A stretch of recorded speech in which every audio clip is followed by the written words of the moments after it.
I'm somewhat familiar with the Monster Hunter series. While I may not be 100% up on all the lore, I played Freedom on the PSP, Monster Hunter 3 Ultimate on the Wii U, and Monster Hunter World on the PS4. It seems to me that the Monster Hunter movie has largely taken cues from World. The movie is the latest video game adaptation from director Paul W.S. Anderson. Yes, this is also starring his wife Milla Jovovich. Before all the, he made another movie just to cast his wife, this isn't a case of Rob Zombie and Sherry Moon Zombie. Milla has been in over 50 productions, and only 6 of those were directed by her husband. She's completely successful outside of her husband's productions. With that out of the way, how was Monster Hunter? Okay. I liked parts of it, but felt like they strayed really far away from the whole point of the series. Monster Hunter, from my understanding, is about hunters who, much like hunters from the earlier days on Earth, would go out on quests to hunt various animals for food and trophies.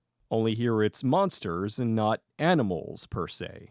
There are storylines to go along with the games, but that's the general gist of the series overall.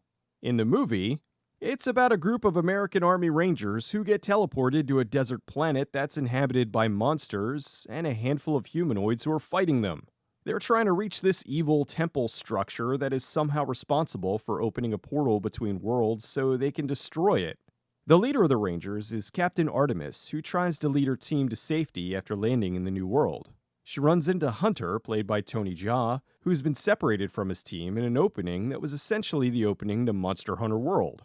It then turns into a horror movie with Artemis trying to escape this hive of giant spider monsters, and then teaming up with Hunter to get back to his team. Right out of the gate, what bothered me was this was the fish out of water story. It's such a lazy, cliched thing to do.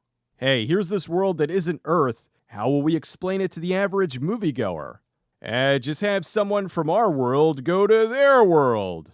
They do it time and time again, and while sometimes it works better than others, it still bothers me each time, especially in a case like this. If they were so worried about the audience not being able to follow along, they could have just dropped a text crawl at the beginning with a brief explanation. Although really this comes from Hollywood's hubris, assuming that audiences are all stupid. What here is all that confusing? Teams of specially trained people hunt monsters on a world not unlike our own. It's not all that complicated. The movie did at least seem to get the other basics right, though. The different weapons, the hunters, and of course, the palicos. I did like that they gave Milla the noob weapons to start, though. Story-wise, it was mostly Artemis and Hunter alone in the desert trying to figure out how to fight Diablos. The other thing I liked was the monster design. They did a really good job of making them look like their video game counterparts. I would have liked to have seen some of the other monsters, but the ones we did get were cool. Although it was mostly Diablos, Rathalos, and about 1,000,000 Nersilius. An Elder Dragon appears as a stinger at the end for the sequel that most likely will never happen. In a movie called Monster Hunter, I was looking forward to seeing some monster hunting. Well, apparently I was wrong because they spent a good chunk of the movie with Artemis fighting Hunter. Then at the end of the fight, it's like, okay, I know we just beat the shit out of each other, but now we can be friends and fight monsters. Sure, it just felt like filler. It seems Anderson is sadly becoming a worse director. Going back and looking at his older stuff like Event Horizon, Soldier, and even the earlier Resident Evil movies, they're solid. Now it seems like he's fallen for more of the current crop of junk that audiences hate. Too much handheld shaky cam and numerous scenes where they mess with the frame rates. Both of those techniques could be removed from movies forever, and all it would do is make things better. Another thing that bothered me was the editor Doobie White. While the editing wasn't nearly as bad as the last Resident Evil movie, there were still way too many quick cuts and unnecessary edits.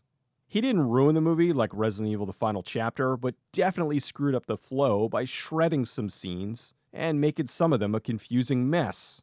It was also the dreaded PG-13. I know the games are only T, but as we know, movie PG-13s are very watered down. There were some scenes where you could tell they had shot them for R and had to cut them down to PG-13, probably for the double dip later down the line. Only since the film underperformed in theaters, they didn't bother to release the unrated cut.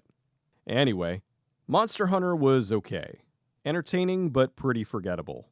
It held my attention, and it did look like they put in some effort, but I think it most likely will annoy the hardcore fans of the series and bore the average audience member.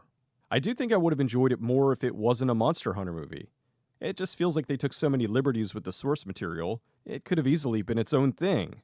However, then we wouldn't have gotten the Palicos, and that inclusion was my favorite part of the whole movie. Although for what it was, I would have liked a straight-up Monster Hunter movie. No unnecessary humans from Earth on this other planet. Just a bunch of hunters hunting monsters for survival. It feels like they just overthought it while simultaneously dumbing it down. Visually, I thought it was fine.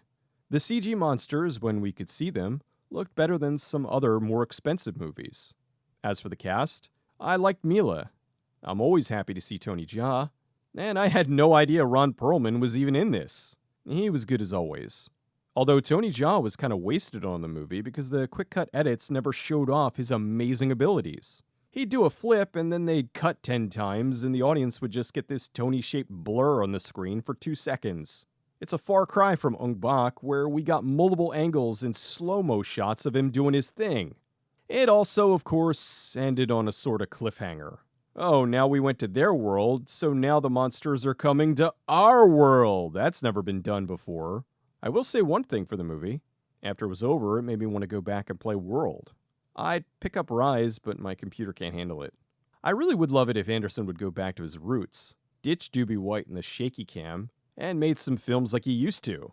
The ones that were actually good, and not merely okay.